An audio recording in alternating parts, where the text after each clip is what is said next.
TV और मैं हूं आपके साथ मुस्कान अजमानी। 4 बजे की 4 बड़ी खबरों में आज हम बात करेंगे यूपी के मॉनसून सत्र की, जिसके लिए तारीखों का ऐलान किया जा चुका है। मॉनसून सत्र हंगामेदार रहेगा, इसके भी पूरे पूरे आसार हैं। तो वहीं सियासी पिच पर बैटिंग करती हुई बीजेपी पसमानदा मुसलमानों पर फोकस करने के लिए पसमानदा स्नेह यात्रा निकालने के साथ ही पसमानदा वोटर्स को अपने खेमे में लाने की कोशिश कर रही है। तो वहीं ज्ञानवापी मुद्दे पर राजनीति तो हाई हो चुकी है, जहां आज एएसआई सर्वे पर इलाहाबाद हाईकोर्ट की तरफ से फैसला सुनाया जा सकता है। कानून व्यवस्था के मद्देनजर वाराणसी में पुलिस मुस्तैद है। एक तरफ जहां पुलिस मुस्तैद है, यूपी में कानून व्यवस्था की मिसाल की बात करने वालों पर अब सवाल उठने लगे हैं, क्योंकि किशोरी के साथ दुष्कर्म पिटाई की वारदात को अंजाम देने के साथ ही उसका वीडियो सोशल मीडिया पर वायरल करते हुए इंसानियत को एक बार फिर से शर्मसार किया गया है। कहीं जाइएगा नहीं, बने रहिए, क्योंकि अब खबरों पर चर्चा होगी विस्तार से। तो यूपी विधानसभा के मॉनसून सत्र के लिए तारीखों का ऐलान किया जा चुका है। विधानसभा का मॉनसून सत्र 7 अगस्त से शुरू होकर 11 अगस्त तक चलेगा, जिसके धुआंधार और हंगामेदार रहने के पूरे आसार हैं। विपक्षी दल महंगाई, बेरोजगारी जैसे मुद्दों पर सत्ता पक्ष को घेरने की कोशिश करती हुई भी नजर आ सकती है। तो जहां एक तरफ लोकसभा से लेकर के राज्यसभा तक इस वक्त हंगामेदार जो सदन है वो देखने को मिल रहा है, कार्रवाई स्थगित की जा रही है, तो वहीं दूसरी तरफ अब यूपी में भी मॉनसून सत्र की तारीखों का ऐलान किया जा चुका है। 7 अगस्त से शुरू होकर मॉनसून सत्र 11 अगस्त तक चलेगा, जिसमें महंगाई, बेरोजगारी जैसे तमाम मुद्दों को उठाते हुए विपक्षी दल सत्ता पक्ष को घेरने की कोशिश करते हुए नजर आएंगे।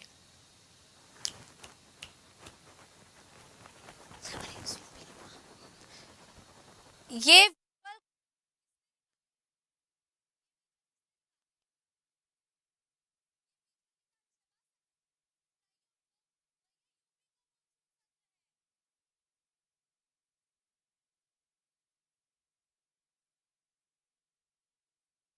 विधानसभा के मॉनसून सत्र का ऐलान किया जा चुका है। मुद्दे का शोर देखने को मिलेगा, जहां विपक्षी दल बेरोजगारी के साथ ही महंगाई के मुद्दे पर सत्ता पक्ष को घेरती हुई नजर आएगी, जिसके लिए तैयारियां भी की जा रही हैं।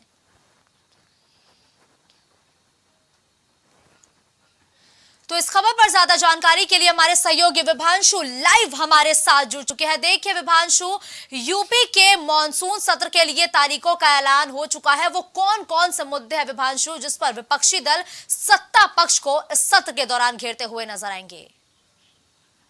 जी बिल्कुल मुस्कान, आपको बता दें कि 7 अगस्त से और 11 अगस्त तक कहीं ना कहीं देखा जाए तो प्रदेश के अंदर में मानसून सत्र पर कहीं ना कहीं तमाम विधायकों को बुलाया गया है। सदन की कार्रवाई चलेगी। अगर बात करें प्रमुख मुद्दों की, तो प्रदेश के अंदर में लगातार जहां विपक्षी दल समाजवादी पार्टी सामाजिक एकता और जाति जनगणना की मांग को लेकर लगातार चर्चा करते हुए नजर आ रही है, और प्रदेश के अलग अलग कोनों में अपने पदाधिकारियों की इस बात को निर्देशित की है कि सामाजिक न्याय और जाति जनगणना जैसे प्रमुख मुद्दों को कहीं न कहीं आम जनमानस के बीच पहुंचाने का काम करे। तो अब देखने की बात होगी कि क्या समाजवादी पार्टी सदन के भी पटल पर इस मुद्दे को रखती है। साथ ही अगर बात की जाए तो बात करें तो प्रदेश के अंदर में सपा के नेता लगातार आवारा पशु यानी कि छुट्टा जानवरों को लेकर सरकार से सवाल पूछने का कार्य करते हैं। तो इन विषयों को भी कहीं न कहीं सदन के पटल पर रखने का काम विपक्ष करेगा।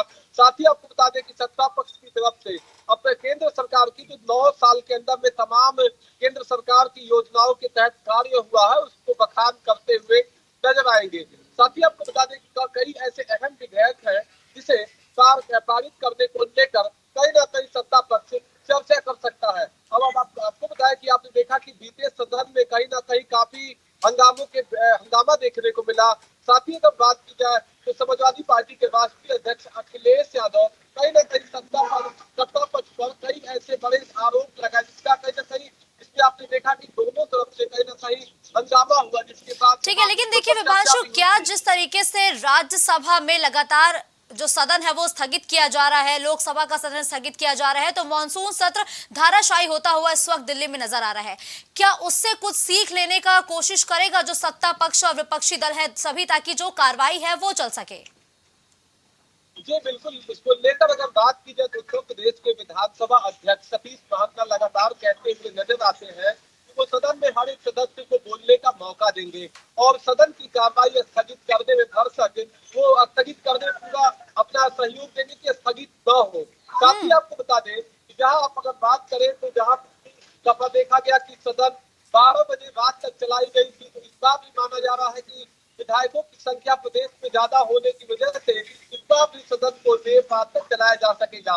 अगर बात की जाए तो लोकसभा चुनाव के मद्दे में रखते हुए इस बार का सदन कहीं ना कहीं काफी रोमांचक होगा और विपक्ष से अगर देखा जाए तो प्रदेश में बढ़ती महंगाई, शिक्षा, बेरोजगारी समेत तमाम मुद्दों को लेकर सरकार को घेरने का प्रयास करेगी। ठीक है विभांशु, वो कितने विधेयक है जिसको पास करने की कोशिश की जाएगी इस मॉनसून सत्र के दौरान यूपी में? जी बिल्कुल, आपको बता दें कि दर्जन भर से अधिक ऐसे विधेयक हैं जो लंबे समय से पेंडिंग है। चाहे बात की जाए तो नगर विकास के हो, चाहे बात की जाए तो चिकित्सा क्षेत्र के हो, चाहे बात की जाए शिक्षा क्षेत्र के, इन तमाम क्षेत्रों के तमाम विधेयक लंबे अरसे से कहीं ना कहीं सदन के पटल पर पहुंचने से वंचित रहे हैं। इनको कहीं ना कहीं संबंधित विभाग के मंत्री कहीं ना कहीं इस बार सदन की पटल पर रखने का प्रयास करेंगे। साथ ही आपको बता दें कि देश में कहीं ना कहीं यूनिफॉर्म सिविल कोड को लेकर सियासत तेज है। साथ ही Samajwadi Party uniform civil code को लेकर अलग अलग धर्म गुरुओं से, खासकर अल्पसंख्यक समुदाय के लोगों से चर्चा कर चुकी है। आपने बीते दिन देखा कि इस्लामिक सेंटर ऑफ इंडिया के मौलाना हजरत गंजी महली से अखिलेश यादव की मुलाकात होती है यूसीसी को लेकर, तो निश्चित तौर पर कहीं ना कहीं नेता प्रतिपक्ष Akhilesh Yadav uniform civil code को लेकर सवाल पूछने का कार्य कर सकते हैं। बिल्कुल ठीक है, धन्यवाद विभांशु इस खबर पर हमारे साथ जुड़ते हुए। दर्शकों तक तमाम अपडेट पहुंचाने के लिए। तो देखिए, मॉनसून सत्र की तैयारी कौन किस पर पड़ेगा भारी? जी हाँ, आज ये सवाल बना हुआ है क्योंकि जब से मॉनसून सत्र की तारीखों का ऐलान हुआ है तब से लगातार यही कहा जा रहा है कि सत्र को हंगामेदार बनाए रखने की कोशिश विपक्षी पार्टियां करती हुई नजर आएंगी। बेरोजगारी, महंगाई जैसे तमाम ऐसे मुद्दे हैं जिस पर जो विपक्षी दल है वो सत्ता पक्ष को घेरने की भी कोशिश करेगा। यूपी में बीजेपी साम, दाम, दंड और भेद एक करके मिशन 80 के लक्ष्य को साकार करने में जुट गई है, जिसके लिए भाजपा ने विपक्षी वोटर्स पर सेंध लगाने के प्लान पर काम करना भी शुरू कर दिया है, जिसकी शुरुआत पसमानदा मुसलमानों को साधने से हो गई है। दरअसल बीजेपी 27 जुलाई यानी कि कल के दिन पूर्व राष्ट्रपति एपीजे अब्दुल कलाम की पुण्यतिथि पर दिल्ली से पसमानदा स्नेह यात्रा निकालने जा रही है, जो 1 को गाजियाबाद से यूपी में एंटर करेगी और यूपी की 25 लोकसभा सीटों को कवर करेगी। तो देखिए, पसमानदा को साधने के लिए बीजेपी हर एक प्रयास करती हुई नजर आ रही है, लेकिन कौन है ये पसमानदा मुसलमान जिनको साधने के प्रयास भारतीय जनता पार्टी लगातार कर रही है? तो पसमानदा मूल रूप से एक फारसी शब्द है। जिस पसमानदा की बात इस वक्त भारतीय जनता पार्टी कर रही है वो एक फारसी शब्द है और पसमानदा का मतलब है जो दबाए, डराए या सताए गए हो। और पसमानदा में दलित और बैकवर्ड्स मुस्लिम आते हैं, जिसको साधने का प्रयास भारतीय जनता पार्टी कर रही है।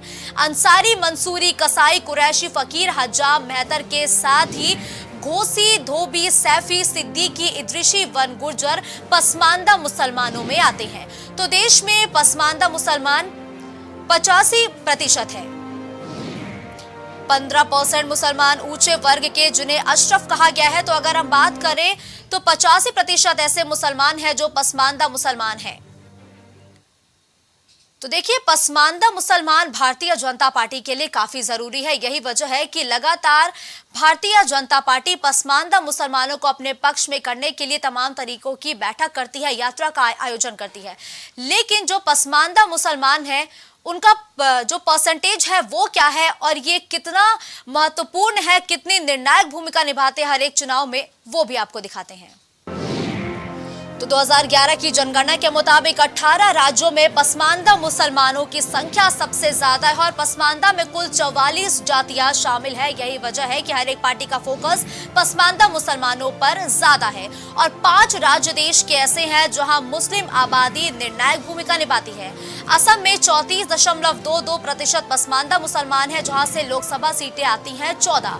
तो वहीं पश्चिम बंगाल से 42 लोकसभा सीटें हैं, जहां पसमानदा मुसलमान है तकरीबन 27%। तो वहीं यूपी में पसमानदा मुसलमान है 19.26%। और बिहार में लोकसभा सीट है 40, जहां पसमानदा मुसलमानों की अगर हम परसेंटेज की बात करें तो 16 है। तो वहीं झारखंड में 14% है पसमानदा मुसलमान, जहां से लोकसभा सीटें आती हैं 14। तो 18 राज्यों में पसमानदा मुसलमानों की संख्या ज्यादा है और सबसे ज्यादा संख्या है पश्चिम बंगाल, यूपी, जम्मू कश्मीर, झारखंड और बिहार। यही वजह है कि बीजेपी का इन राज्यों पर फोकस सबसे ज्यादा है। रुक करते हैं विभांशु का, जो इस खबर पर लाइव हमारे साथ जुड़ चुके हैं। देखिए विभांशु, बीजेपी लगातार पसमानदा वोटर्स को अपने पाले में लाने के लिए कोशिश करती है। प्रधानमंत्री नरेंद्र मोदी के भाषणों में भी अक्सर पसमानदा मुसलमानों का जिक्र होता है। पसमानदा मुसलमान भारतीय जनता पार्टी के लिए कितने जरूरी हो जाते हैं, जिसके लिए वो अब एक यात्रा भी निकालेंगे जिसका नाम है पसमानदा स्नेह यात्रा। जी बिल्कुल मुस्कान, आपको बता दें कि भारतीय जनता पार्टी की तरफ से देश के पूर्व राष्ट्रपति एपीजे अब्दुल कलाम के जन्मदिन के अवसर पर कहीं ना कहीं पसमानदा मुसलमान को साधने के लिए पसमानदा स्नेह यात्रा की शुरुआत की जा रही है। दिल्ली से शुरुआत की जाएगी, 1 तारीख को कहीं ना कहीं ये यात्रा उत्तर प्रदेश में आएगी। अगर बात की जाए तो 2 तारीख को बुलंदशहर से होते हुए हापुड़, मेरठ, सहारनपुर के बाद से कहीं ना कहीं 5 अगस्त को अमरोहा और बरेली पहुंचेगी। वही 10 अगस्त को ये यात्रा कहीं ना कहीं समापन की तरफ बढ़ते हुए देवरिया और गोरखपुर जाएगी। अगर बात की जाए तो भारतीय जनता पार्टी को उत्तर प्रदेश के अंदर में जब विधानसभा चुनाव हुए तो कहीं ना कहीं बात करें तो ऐसे तमाम मिश्रित आबादी वाले क्षेत्र थे जहाँ अल्पसंख्यक समुदाय के लोगों की संख्या ज्यादा थी। वहाँ कहीं ना कहीं अल्पसंख्यक समुदाय ने बीजेपी पर अपना भरोसा जताया, जिसको देखते हुए बीजेपी अब उत्तर प्रदेश की लगभग 2 दर्जन सीटों पर कहीं ना कहीं जहाँ मिश्रित आबादी वाले क्षेत्र है वहाँ पर पसमानदा मुसलमानों को साधने के लिए यात्रा निकाल रही है। साथ ही आपको बताएं कि 2022 के चुनाव के नतीजों के बाद जहां उत्तर प्रदेश के अल्पसंख्यक कल्याण राज्य मंत्री के तौर पर दानिश आजाद को कहीं ना कहीं मौका दिया जाता है मंत्रिमंडल में, जो कि एक पसमानदा समुदाय से आते हैं। अगर बात की जाए तो पसमानदा समुदाय वो है जो कहीं ना कहीं देखा जाए तो मुख्य धारा से जुड़ने में पीछे रहे हैं। अगर बात की जाए तो तमाम बिरादरियां पसमानदा में आती है, चाहे बात की जाए चुलहे हो या बात की जाए घासी हो, चाहे बात बिल्कुल सही कहा आपने विभांशु। तमाम जाति ऐसी है जो पसमानदा मुसलमान में आती है और 85% ऐसी संख्या है पसमानदा मुसलमानों की जिस पर फोकस कर रही है भारतीय जनता पार्टी पूरे देश भर में। अभी आपने जिक्र किया कि एक यात्रा की शुरुआत होगी जो कि कल के दिन से दिल्ली से शुरू की जाएगी और यूपी में भी इस यात्रा की एंट्री होनी है। तो कितनी लोकसभा सीटों को कवर करने की कोशिश करेगी बीजेपी? जी बिल्कुल, आपको बता दें कि इसमें कहीं ना कहीं भारतीय जनता पार्टी के नेता और उत्तर प्रदेश सरकार के राज्य मंत्री दानिश आजाद की तरफ से कहीं ना कहीं इस यात्रा की अगुवाई की जा रही है, जिसमें अल्पसंख्यक मोर्चा के तमाम पदाधिकारी शिरकत करेंगे। लगभग 2 दर्जन से अधिक प्रदेश के अंदर में जो कहीं ना कहीं अल्पसंख्यक समुदाय पसमानदा बाहुल्य क्षेत्र है वहां से यात्रा निकलेगी और 2 दर्जनों सीटों पर भारतीय जनता पार्टी का फोकस होगा कि लोकसभा चुनाव में इन सीटों पर बेहतर परिणाम की अपेक्षा को लेकर ये यात्रा निकाली जा रही है। अगर बात की जाए तो खास करके पश्चिम और उत्तर प्रदेश के पूर्वांचल के तमाम जिलों को कहीं ना कहीं साधने को लेकर अल्पसंख्यक समुदाय और खास करके पसमानदा समाज को साधने को लेकर ये यात्रा निकाली जा रही है। अब देखने वाली बात ये होगी कि यूनिफॉर्म सिविल कोड के आने के बाद तमाम में अगर देखा जाए तो अल्पसंख्यक समुदाय के अंदर में आक्रोश है, तो क्या इस यात्रा स्नेह यात्रा के बाद लोगों का कैसा समर्थन रहता है? क्योंकि मुख्य रूप से मुस्कान अगर बात की जाए तो इस यात्रा को क्षेत्र से निकाला जा रहा है जहां पसमानदा बाहुल्य क्षेत्र है। बिल्कुल विभांशु, लेकिन देखिए अगर हम बात करें तो 5 राज्य ऐसे हैं जहां पर पसमानदा जो मुसलमान है वो निर्णायक भूमिका निभाते हैं। तो क्या ये यात्रा सिर्फ यूपी में ही होगी या फिर आगे आने वाले कुछ दिनों में तमाम कई अलग अलग प्रदेशों में भी ये यात्रा देखने को मिलेगी? अभी फिलहाल में अगर बात की जाए तो अल्पसंख्यक मोर्चा उत्तर प्रदेश की तरफ से कहीं ना कहीं स्नेह यात्रा की शुरुआत की गई है, जिसमें साफ तौर से कहीं ना कहीं उत्तर प्रदेश में ही यात्रा रहेगी, दिल्ली से शुरू होगा और पूर्वांचल के आखिरी छोर यानी कि देवरिया के आस पास में कहीं ना कहीं खत्म किया जाएगा। अभी अगर बात करें तो 2 दर्जन सीटों पर इसको निकालने की बात कही जा रही है। और आने वाले दिनों में कहीं ना कहीं भारतीय जनता पार्टी के शीर्ष नेतृत्व की तरफ से जहां जिन क्षेत्रों में, जिन राज्यों में कहीं ना कहीं पासमानदा समाज कहीं ना कहीं अधिकतम संख्या में है, वहां पे भी निकाली जा सकती है। अभी महज ये उत्तर प्रदेश में निकाली जा रही है। विभांशु, ये यात्रा पसमानदा मुसलमानों में पैठ बनाने के लिए कितनी कारगर होगी? भारतीय जनता पार्टी के लिए कितना काम करेगी? जी बिल्कुल, अगर बात की जाए तो विधानसभा चुनाव के नतीजों के बाद जिन क्षेत्रों में भारतीय जनता पार्टी को कहीं ना कहीं लड़ाई में नहीं गिना जा रहा था, खास करके अगर बात की जाए तो पश्चिम क्षेत्रों में जो फेज 1 में लगभग 59 सीटों पर मतदान हुआ, वहां कहीं ना कहीं बीजेपी को देखा जा रहा था कि अल्पसंख्यक समुदाय और किसान आंदोलन में सम्मिलित वाले जो लोग थे कहीं ना कहीं पश्चिम थे, वो बीजेपी के साथ नहीं आएंगे। मगर सारे अटकलों पर विराम लगाते हुए भारतीय जनता पार्टी इन क्षेत्रों में ऐतिहासिक जीत हासिल की। तो अगर बात करें तो अब देखने वाली बात यह होगी कि पासमानदा समाज का किस तरह का जो एक तरह से देखिए जन समर्थन मिलता है इस यात्रा को। कल से इस यात्रा की शुरुआत होगी और आने वाले समय में इस यात्रा जब उत्तर प्रदेश के लगभग 2 दर्जन से अधिक के जिलों में जाएगी तो किस तरह का इसमें जनता का समर्थन रहता है, खासकर पासमानदा समाज का समर्थन रहता है, वो आने वाला वक्त बताएगा। मुस्कान, विभांशु, का आखिरी सवाल आपसे ये रहेगा कि जब भी भारतीय जनता पार्टी हाल ही के दिनों में कोई भी कार्यक्रम आयोजित करती है तो उसके जरिए सांसदों की लोकप्रियता का अंदाजा लगाने की कोशिश करती है, तो क्या इस यात्रा के जरिए एक बार फिर से उन सीटों के सांसदों का टेस्ट लिया जाएगा? जी बिल्कुल, अगर बात की जाए तो जैसे महाजनसंपर्क अभियान के माध्यम से जो निष्क्रिय सांसद थे, निष्क्रिय जिलाध्यक्ष थे, उनकी एक समीक्षा निकाली गई।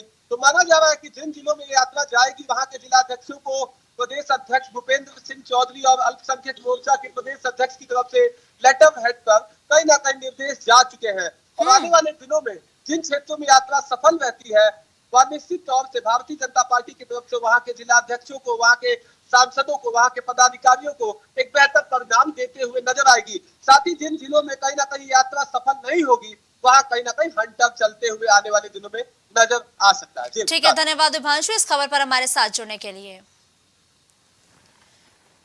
तो देखिए, पसमानदा स्नेह यात्रा का आगाज होगा 27 जुलाई की वो तारीख होगी जब पसमानदा मुसलमानों को अपने पक्ष में लाने की कोशिश भारतीय जनता पार्टी करती हुई नजर आएगी। तो वहीं 1 अगस्त की वो तारीख होगी जब यूपी के गाजियाबाद में इस यात्रा की एंट्री होगी, जिसको लेकर कहा जा रहा है कि तकरीबन 25 लोकसभा सीटें ऐसी हैं जिसको कवर करने की कोशिश इस यात्रा के जरिए भारतीय जनता पार्टी करती हुई दिखाई देगी। एएसआई सर्वे मामले में इलाहाबाद हाईकोर्ट में सुनवाई जारी है। ज्ञानवापी में एएसआई सर्वे पर आज फैसला आ सकता है। हिंदू और मुस्लिम पक्ष के वकील कोर्ट में मौजूद हैं। इलाहाबाद हाईकोर्ट के चीफ जस्टिस इस मामले में सुनवाई कर रहे हैं और मंगलवार को मुख्य न्यायाधीश की बेंच में हुई सुनवाई में मुस्लिम पक्ष का कहना था कि अगर हिंदू पक्ष के मुताबिक ये सर्वे हुआ तो मस्जिद की पूरी इमारत खत्म हो जाएगी। वहीं हिंदू पक्ष ने इस बात से इनकार किया है। तो आज ज्ञानवापी में एएसआई सर्वे को लेकर इलाहाबाद हाईकोर्ट में सुनवाई जारी है। हिंदू पक्ष और मुस्लिम पक्ष दोनों ही एएसआई सर्वे को लेकर के अपनी दलीलें पेश कर रहा है और अब से थोड़ी देर बाद ये उम्मीद जताई जा रही है कि एएसआई सर्वे को लेकर के जो फैसला है वो सामने आ जाएगा कि सर्वे होगा या नहीं होगा। ये सवाल बड़ा है और आज पूरे देश भर की निगाहें इलाहाबाद हाईकोर्ट पर टिकी हुई हैं, क्योंकि वाराणसी के जिला कोर्ट की तरफ से यह आदेश दिया गया था कि ज्ञानवापी परिसर का एएसआई सर्वे किया जाए जिससे जो सच है वो सामने आ जाए। लेकिन इस पूरे मामले को देखते हुए जो मुस्लिम पक्ष है उसने सुप्रीम कोर्ट का दरवाजा खटखटाया। तो सुप्रीम कोर्ट ने आज शाम 5 बजे तक के लिए जो एएसआई सर्वे है उस पर रोक लगा दी है। तो वहीं सुप्रीम कोर्ट ने मुस्लिम पक्ष से इलाहाबाद हाईकोर्ट का रुख करने को कहा था, जिसके बाद मुस्लिम पक्ष इलाहाबाद हाईकोर्ट गया जहां इस मामले पर अब सुनवाई जारी है। तो इस खबर पर ज्यादा अपडेट के लिए हमारे सहयोगी विवेक हमारे साथ जुड़ चुके हैं। विवेक, आज पूरे देश भर की नजरें इलाहाबाद हाईकोर्ट पर टिकी हुई है और अब से थोड़ी ही देर बाद कहा जा रहा है कि जो एएसआई सर्वे होना है या नहीं होना है इसकी एक तस्वीर साफ हो जाएगी। क्या अपडेट मिल पा रही है इस पूरे मामले को लेकर? देखिए, अगर बात करें तो आज इलाहाबाद हाईकोर्ट में इस मामले पर सुनवाई हो रही है मुस्कान। और जिस तरीके से देखा गया था कि 24 जुलाई को एएसआई की टीम काशी विश्वनाथ ज्ञानवापी मस्जिद के परिसर में पहुंची थी। उस टीम में 43 सदस्य थे। हर एक पक्ष का एक वकील था, कुछ 4 वकील थे और वाराणसी जिला अदालत ने आदेश दिया था सर्वे का और ये भी कहा था कि जो विवादित स्थल है वजू खाना है उस परिसर को छोड़ के वहां पे सर्वे किया जाए। इसके अलावा अगर बात करें तो सर्वे की टीम आधुनिक चीजों से सर्वे कर रही थी। डीपीआर तकनीक का वहां सर्वे हो रहा था ताकि विवादित स्थल को बिना नुकसान पहुंचाए एक सर्वे कंप्लीट हो सके, जिस पर मुस्लिम पक्षकार पर जो है वो सुप्रीम कोर्ट गया था और सुप्रीम कोर्ट ने उनको हाई कोर्ट का रुख करने का आदेश दिया था और साथ ही साथ 26 जुलाई तक जो है एएसआई की सर्वे पर रोक लगा दी थी। ठीक है, देखिए विवेक, जो मुस्लिम पक्ष है वो ये चाह रहा है कि एएसआई सर्वे ना हो। एएसआई सर्वे को ना कराए जाने के पीछे क्या दलीलें और तर्कों को पेश किया जा रहा है कोर्ट के सामने मुस्लिम पक्ष की ओर से? देखिए, अगर बात करें तो इंतजामिया अंजुमन कमेटी की जो वकील है उन्होंने हाई कोर्ट में बाकायदा यह कहा है कि एएसआई ना तो पक्षकार है और न ही उसका इस मामले से कोई लेना देना है, तो एएसआई को सर्वे की इजाजत जो है वो गलत तौर पे दी गई है। वहीं साथ साथ उन्होंने ये भी कहा कि अगर एएसआई वहाँ सर्वेक्षण करेगी तो खुदाई होगी और ऐसे में जो उनके लिए पवित्र स्थल है वहाँ पे खुदाई शुरू हो जाएगी और इस हिसाब से देखा जाए तो पिछले 1000 साल से वहाँ मस्जिद है, किसी ने उसको मंदिर को तोड़ के मस्जिद नहीं बनाई है। 1000 साल से ये सबूत है कि वहाँ पे मस्जिद है और जिस तरीके से एएसआई की सर्वेक्षण का बात कही गई है वो गलत तरीके पे कही गई है और साथ ही साथ ये भी कहा गया है कि जो पक्षकार है इंतजामिया अंजुमन कमेटी उसको कोई नोटिस एएसआई के द्वारा सर्वेक्षण कमीशन के द्वारा नहीं दी गई थी, इसलिए जो इंतजामिया कमेटी है, जो मुस्लिम पक्षकार है, वो इस मामले पर लोग हाई कोर्ट गए थे और हाई कोर्ट ने उनको सुप्रीम कोर्ट गए थे और सुप्रीम कोर्ट ने उनको हाई कोर्ट का रुख करने को कहा था। आज ठीक है विवेक, देखिए सुनवाई का दौर जारी है और जो हिंदू पक्ष के वकील है, जो मुस्लिम पक्ष के वकील है, वो कोर्ट रूम के अंदर अपनी अपनी दलीलों को पेश कर रहे हैं। कितनी देर और लग सकती है इसकी पूरी घोषणा होने में या फैसला आने में, यूं कहे? देखिए, उम्मीद जताई जा रही है कि शाम 5 बजे तक जो है सुनवाई पूरी होगी। उसके बाद ये देखना जरूरी होगा कि ये जो सुनवाई का मामला है इसको अगले डेट के लिए टाला जाता है या फिर इस पे कोई निर्णय निकल के आता है। अभी भी हाई कोर्ट में सुनवाई चल रही है। हाई कोर्ट का जो बेंच डिवीजन है इस सुनवाई को बड़ी गंभीरता से सुन रहा है और दोनों ही पक्ष अपनी अपनी बातें रख रहे हैं। इसके बाद हिंदू पक्ष ने भी कहा है कि इस प्रकार की जो बातें कही जा रही है मुस्लिम पक्ष के द्वारा कि जो वजूखाना है या विवादित स्थल है वहां पे खुदाई हो सकती है, वो सरासर गलत है। हम बस एक जांच की मांग कर रहे हैं ताकि ये प्रमाणित हो सके कि जिस तरीके से 1559 में ये मंदिर बनवाया गया, उसके बाद 1600 ईस्वी में औरंगजेब के द्वारा तोड़ा गया, मुस्लिम शासकों के द्वारा तोड़ा गया, उसके बाद यहाँ पे मस्जिद का निर्माण हुआ है, इसकी पुष्टि की जा सके। तमाम दलीलें हिंदू पक्ष भी पेश कर रहा है हाईकोर्ट में और लगातार मुस्लिम पक्ष कुछ बातों को लेकर, पॉइंट को लेकर इस बात पर अड़ा हुआ है कि एएसआई का सर्वेक्षण रुकना चाहिए। बिल्कुल ठीक है, धन्यवाद विवेक इस खबर पर हमारे साथ जुड़ते हुए। दर्शकों तक तमाम अपडेट पहुंचाने के लिए तो देखिए एएसआई सर्वे के मामले पर लगातार इलाहाबाद हाईकोर्ट में सुनवाई का दौर जारी है और तकरीबन 5 बजे का वो समय बताया जा रहा है जब एएसआई सर्वे होना चाहिए या फिर नहीं होना चाहिए, इस पर फैसला आ जाएगा। दरअसल सुप्रीम कोर्ट ने आज शाम 5 बजे तक एएसआई सर्वे पर फिलहाल रोक लगा दी है और अब इस पूरे मामले को पर जो इलाहाबाद हाई कोर्ट है वहां पर जो सुनवाई का दौर है वो लगातार जारी है।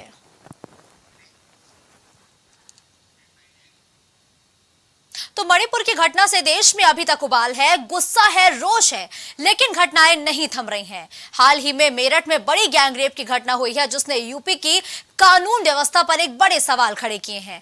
दरअसल मेरठ में नशीला पदार्थ मिलाकर किशोरी से सामूहिक दुष्कर्म की वारदात को अंजाम दिया गया। इस दौरान उसके वीडियो भी बनाए गए और फुटेज में लड़की गिड़गिड़ाती हुई नजर आ रही है। वो अपने कपड़े मांग रही है, लड़के उसको कपड़े नहीं देते, सिर्फ उसकी वीडियो बनाते रहते हैं। जब लड़की दुष्कर्म करने से इनकार करती है, उनका विरोध करती है, तो लड़के उसकी पिटाई तक करते हैं और उसका वीडियो उसके भाई को भेज देते हैं। ये मामला खुलने के बाद परिवार पुलिस के पास जाता है। पुलिस ने 3 लोगों को गिरफ्तार किया है और पुलिस के मुताबिक ये वारदात 3 महीने पुरानी है। वीडियो सामने आने के बाद एफआईआर हुई है।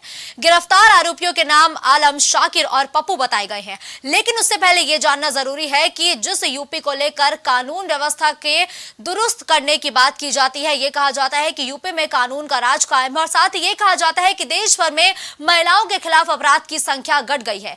लेकिन पहले एनसीआरबी के आंकड़े पर नजर डालते हैं कि रेप को लेकर के एनसीआरबी के आंकड़े क्या कहते हैं। तो एनसीआरबी के आंकड़ों के मुताबिक साल 2017 में देश भर में 32,000 रेप के केसेस दर्ज हुए और साल 2018 में 33,000 रेप केसेस को दर्ज किया गया है। तो वही साल 2018 में 32,000 महिलाओं के साथ बलात्कार की घटना हुई है जो कि ऑन रिकॉर्ड दर्ज की गई है।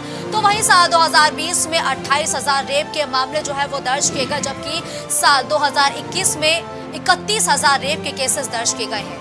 तो साल दर साल ये जो आंकड़ा है वो लगातार बढ़ता जा रहा है और जो विपक्षी दल है वो तमाम अपनी जो राजनीति है वो उस मुद्दे पर करती हुई नजर आती है।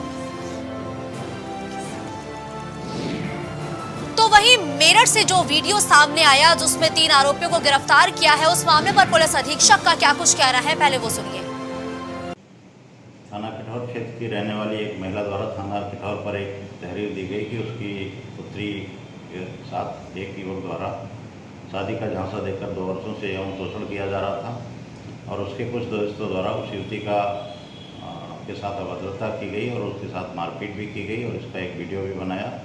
इस संबंध में तहरीर पर मुकदमा पंजीकृत किया गया, जिसमें 3 अभियुक्तों को गिरफ्तार किया गया है। युवती का बयान 164 का बयान दर्ज कराने और मेडिकल परीक्षण कराए जाने की कार्रवाई प्रचलित है। शेष अभियुक्तों की गिरफ्तारी शीघ्र की जाएगी। तो देखिए, इंसानियत को तार तार की गई है और ये खबर मेरठ से है, जहां पर लड़की के साथ दुष्कर्म की वारदात को अंजाम दिया गया। उसका वीडियो भी सोशल मीडिया पर वायरल किया गया, उसको मारा गया, पीटा गया और ये वारदात 3 महीने पुरानी बताई जा रही है। और जब इसका वीडियो सोशल मीडिया पर वायरल होता है तो जो पुलिस है वो FIR दर्ज करती है और 3 आरोपियों को फिलहाल गिरफ्तार भी किया गया है।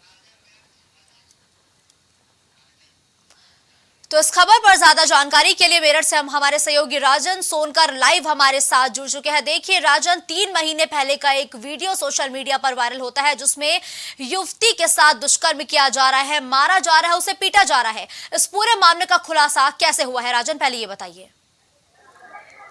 देखिए 24 तारीख को जब परिवार के लोगों ने इसमें FIR दर्ज कराई तो पुलिस भी हैरान रह गई, क्योंकि किठौर थाना क्षेत्र के गांव में कुछ युवक एक किशोरी को खेत में ले जाते हैं और उसके साथ में दुष्कर्म करते हैं। वहीं कुछ अन्य लोग उसके साथी भी मौके पर पहुंचते हैं और वीडियो बना ली जाती है और लड़की को ब्लैकमेल किया जाता है और उसे प्रताड़ित किया जाता है, यहाँ तक कि मारपीट भी की गई है। और अब वो वीडियो 3 महीने पहले की बताई जा रही है, लेकिन अब यानी कि 2 दिन से वो वीडियो सोशल मीडिया पे लगातार वायरल हो रही है। और जब वीडियो लगातार वायरल हुई तो पुलिस एक्शन मोड पर आई है और पुलिस ने 6 लोगों में से 3 लोगों को अभी फिलहाल गिरफ्तार कर लिया है। वहीं अन्य लोगों की गिरफ्तारी के लिए दबिशें दी जा रही है।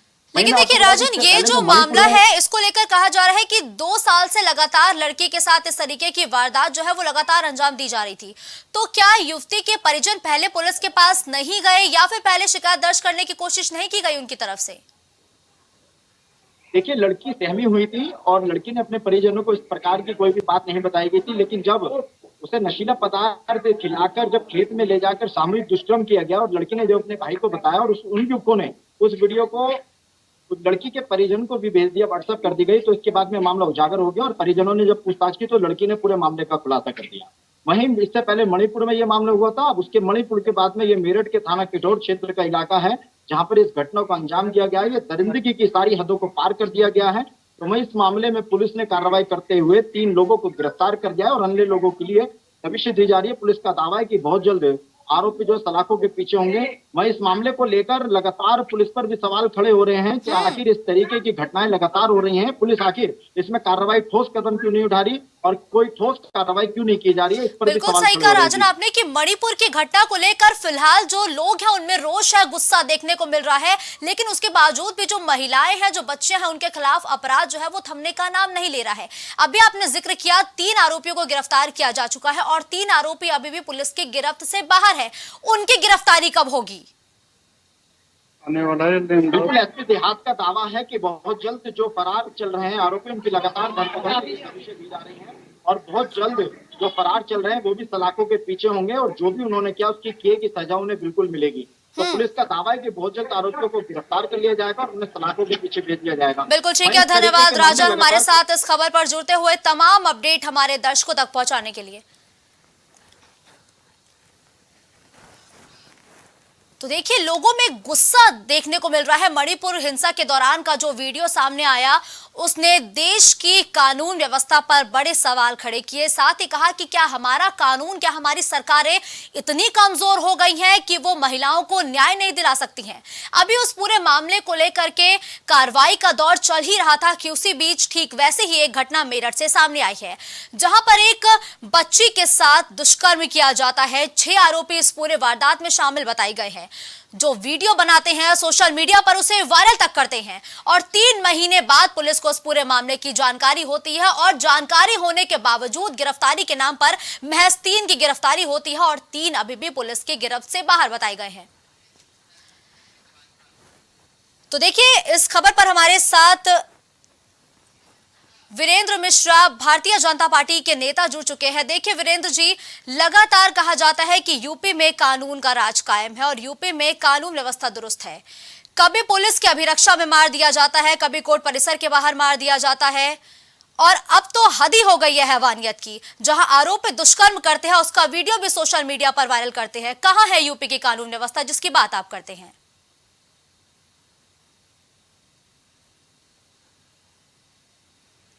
नहीं, चुस्त दुरुस्त है और अपराधी यहाँ से बेदम और लाचार होकर निकल रहे हैं। लेकिन हमें शर्मसार होना पड़ता है जब मेरठ के किशोर जैसी घटनाओं को देखकर, जहाँ पे ये घटना होती है। निश्चित तौर से उत्तर प्रदेश शर्मसार होता है, हम सभी शर्मसार होते हैं इस अमानवीय घटना को देखते हुए। लेकिन ये मुस्कान जी, ये पता चला कि ये 3 महीने से घटना हो रही है। कुछ लोग कह रहे हैं कि लगभग 2 वर्षों से हो रहा है और उसके ऊपर जब दबाव डाला गया तो लड़की ने बताया और जैसे ही बताया FIR लिखी गई और FIR के लिखने के तुरंत बाद 3 लोगों की गिरफ्तारी हो चुकी है और 3 लोगों कहीं जा नहीं पाएंगे। जमीन आसमान एक करके उत्तर प्रदेश की पुलिस है उनको ढूंढ निकालेगी और उनको सजा निश्चित तौर से सख्त सजा मिलेगी और उन्हें वाकई याद रखेंगे कि हमने ये गुनाह किया, इसका फल इन्हें मिलेगा। हम उत्तर प्रदेश की सरकार निश्चित तौर से दृढ़ संकल्प है। निश्चित तौर से ये अपराधी, इनके अपराधियों को गुनाह निश्चित तौर से मिलेगा और पकड़े जाएंगे। पकड़ने के बाद क्योंकि जो तीनों पकड़े जा चुके हैं इनकी रिमांड डेटों पर होंगी और इनसे पूछताछ होगी। उन पूछताछ के आधार पर इन 3 आरोपियों को भी जल्द से जल्द। वीरेंद्र जी, आप लगातार कह रहे हैं ना कि कानून व्यवस्था चुस्त है, दुरुस्त है। सोचिए, अपराधियों में डर तक नहीं है कि वो वीडियो बनाते हैं और सोशल मीडिया पर वायरल करते हैं। आप गिरफ्तारी तो कर लेंगे, लेकिन क्या आपके नेता की तरफ से कोई ऐसा बयान सामने आया? क्या आपकी पार्टी से कोई जो पीड़ित बच्ची है उससे मिलने गया कोई? क्या उनके परिवार वालों का हाल चाल जाना गया क्या? मुस्कान जी, निश्चित तौर से अभी संज्ञान में आया। आप ये समझिए कि कोई अभी चूंकि पुख्ता रिपोर्ट नहीं मिली है कि लगभग 2 वर्षों से कोई कह रहा है, कोई कह रहा है 3 महीने के बाद ये बात खबर में आई। अब ये खबर मिलते ही FIR लॉन्च हुई और FIR लॉन्च होते ही 3 लोगों की गिरफ्तारी हो गई। आप मुस्कान जी जानते हैं जो अमानवीय राजनीति प्रवृत्ति के लोग होते हैं शासन सत्ता को, वो शासन सत्ता क्योंकि शासन सत्ता तो दुरुस्त है, क्योंकि संज्ञान में हमें बाद में पता चला, हमारे संज्ञान में आने के, पुलिस के संज्ञान में आने के उपरांत उन पे 3 लोगों पर कार्रवाई की गई और गिरफ्तारी हो गई। क्योंकि जब इन्वेस्टिगेशन के दौरान या पूछताछ में पता चलेगा तो 3 लोगों की गिरफ्तारी होगी। वीरेंद्र जी, बाकी 3 की गिरफ्तारी कब होगी? निश्चित तौर से जल्द हो सकता है गिरफ्तारी। अभी 1-2 घंटे बाद शाम तक आपको खबर मिल जाएगी।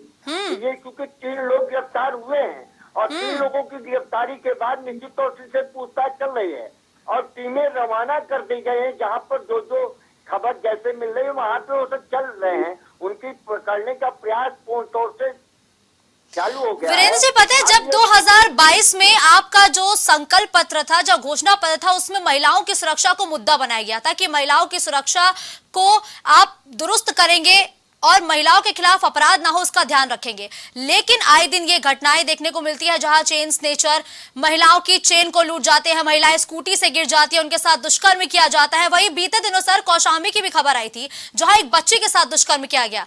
क्या ये है कानून का राज यूपी में? क्या इस कानून के राज की आप बात करते हैं कि यूपी में कानून का राज कायम है? इस तरीके से आप बच्चों की सुरक्षा करेंगे? नहीं, निश्चित तौर से मुस्कान जी कानून का राज कायम है। अब ये जो दरिंदे टाइप के हैं, नफरत और घृणा और बिल्कुल हैवानियत से भरे हुए हैं, 3 साल या छोटे नाबालिग बच्चों के साथ कर रहे हैं। अमानवीयता की पराकाष्ठा को ये इनके अंदर जो अमानवीयता है, इनके बदमाश नहीं बल्कि हाथी और वासना लोलुप लोग हैं जिनकी जितनी निंदा किया जाए उतना कम है। तो क्यों नहीं आपकी सरकार सख्त सजा दे देती है इनको, ताकि अगली बार से ऐसी घटनाएं हो ना? हर बार सर ये कह देना कि शर्मनाक है, घृणा आती है, क्यों पल्ला झाड़ रहे हैं आप? एक सख्त सजा दीजिए ताकि अगली बार से कोई ऐसा कर ही ना पाए। नहीं, निश्चित तौर से मुस्कान जी, इनके साथ कठोर से कठोरतम कार्रवाइयां होगी, आने वाली जनरेशन इनसे सीख लेगी। लेकिन अब चूंकि घटना जिस प्रकार से संज्ञान में जैसे ही आया, उन्हें ऊपर उचित कार्रवाई करते हुए 3 लोगों को गिरफ्तार किया गया और पूछताछ चल रही है। टीम रवाना हो चुकी है, उन्हें जल्द से जल्द पकड़ा जाएगा और उनके साथ जो उचित कानूनन कार्रवाई हो वो त्वरित कार्रवाई की जाएगी। ठीक है वीरेंद्र जी, अभी आप लगातार ये कह रहे थे कि आपको खबर के बारे में पूरा अपडेट नहीं है, कोई 2 साल कह रहा है, कोई 3 महीने कह रहा है। देखिए मैं एक बार आपको खबर बता देती हूँ। देखिए किशोरी के साथ जो ये पूरी घटनाएं हैं ना, ये 2 साल से लगातार चल रही हैं, लेकिन ये जो वीडियो वायरल बताया गया है ये 3 महीने पुराने बताया गया, यानी कि जो लड़की है वो 2 साल से ये सब चीजें झेलती आ रही है और जब वीडियो सामने आया तब जाकर के इस मामले का खुलासा हुआ। और धन्यवाद वीरेंद्र जी इस खबर पर हमारे साथ जुड़ने के लिए और साथ ही अपना पक्ष रखने के लिए।